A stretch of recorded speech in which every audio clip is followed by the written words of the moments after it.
Hello guys, welcome back. நம்ம car வந்து 1 வருஷம் ஆயிடுச்சு. நம்ம கார் ரொம்ப டேமேஜ் ஆயிடுச்சு, எல்லாம் ஆக்சிடென்ட் ஆகி. இப்போ நம்ம காரை மாற்ற தான் போகிறோம். ரொம்ப டேமேஜ் ஆயிடுச்சு எல்லாம். இப்போ நம்ம போய் ஷோரூமில் போய் காரை நிறுத்திடுவோம். பையில் பணத்தை எடுத்துகிட்டு போனோம். நிறைய கார் இருந்தது, கலராக இருந்தது, ரொம்ப நல்லா இருந்துச்சு. எந்த காரும் கட்டினா எனக்கு முடிவு எடுக்க முடியல. அப்புறம் பார்த்துட்டே இருந்தேன், சுற்றி வந்தேன். ரெட்டு, பிளாக்கு, நிறைய கார் இருந்தது. அதுக்கப்புறம் நம்ம வச்சிருந்த கார்லேயே புது மாடல் வந்துட்டுன்னு சொன்னாங்க. பார்த்தா எல்லோ, க்ரீனு நிறைய இருந்தது. நானும் சுற்றி பார்த்தேன், நல்லா இருந்தது. எல்லாம் நல்லா தான் இருந்தது, ஆனால் எனக்கு எதுவும் முடியல. அப்புறம் அந்த மிக்சர் கலர் பார்த்தாங்க, ரொம்ப நல்லா இருந்தது. அதுக்கப்புறம் அந்த பிளாக்கை பார்த்தா, அந்த பிளாக் ரொம்ப ராயலாக இருந்தது, எனக்கு ரொம்ப பிடிச்சிருந்தது. உடனே ஒரு ஃபோட்டோ ஒன்று எடுத்துட்டேன், கிளிக்.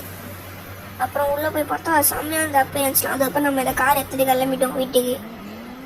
நான் காரை விட்டு கேட்பீங்க, அந்த காரை விட்டு தான் இந்த காரை எடுத்துட்டு நம்ம போய் லைசன்ஸ் எடுக்க போகிறோம். இப்போ போலீஸ் ஸ்டேஷன் போயிடலாம். நெக்ஸ்ட் வீடியோ கமெண்ட்டில் சொல்லுங்கள் கைஸ்.